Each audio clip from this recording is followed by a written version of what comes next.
ఇటండి రెడీగా ముందు రండి. అంటే ఇది చూపించాలి, అది చూపించాలి. ఓకే, మీరు ఇటున్నారనుకో నేను చెప్తా ఉంటాను, అది చూపించవచ్చు.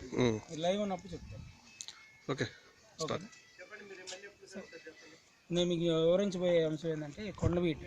ఈ కొండవీడు ఎలా ఏర్పడింది అంటే రోలయ్య వేమారెడ్డి గారు 1324లో ఈ కొండవీడు రాజ్యాన్ని ఇక్కడ స్థాపించడం జరిగింది. అంతకుముందు అది అద్దంకి రాజధానిగా చేసుకొని స్థాపించిన రెడ్డి రాజ్యం శత్రు దుర్భేద్యంగా ఉండాలనే ఉద్దేశంతో ఈ గిరిదుర్గం మీద ఈ కొండవీడు రాజ్యాన్ని ఏర్పాటు చేశారు. రోలయ్య వేమారెడ్డి గారు దీనికి 1324లో రాజ్య స్థాపన చేసింది. ఆ తర్వాత వారి వారసులు 6 దీన్ని పాలించడం జరిగింది.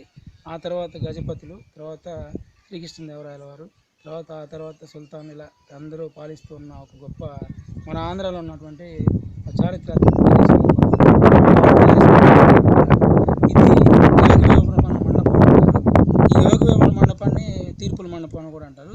ఉన్న కొండవీడులో అత్యంత సుందరమైన మండపం ఇది ఒకటి. అదేవిధంగా దీనికి పక్కనే ఉన్నటువంటి ఒక బురుజు, అప్పటికి ఇప్పటికి చెక్కు చెదరని బురుజు, మిరియాల చుట్టూ బురుజు అని, రాణిగారి బురుజు అని అంటారు. ఇలాంటి కట్టడాలు ఈ కొండవీడులో ఇంకా చాలా ఉన్నాయి. ఇలాంటి అద్భుతమైన ప్రదేశమే మన యొక్క చారిత్రాత్మకమైన ఆంధ్రప్రదేశ్లో ఏకైక చారిత్రాత్మక ప్రదేశం కొండవీడు. సో మీరు అందరూ ఈ ఇంత అందమైన ప్రదేశాన్ని వీక్షించి ఆనందం పొందగలని ఆశిస్తూ రమణారెడ్డి.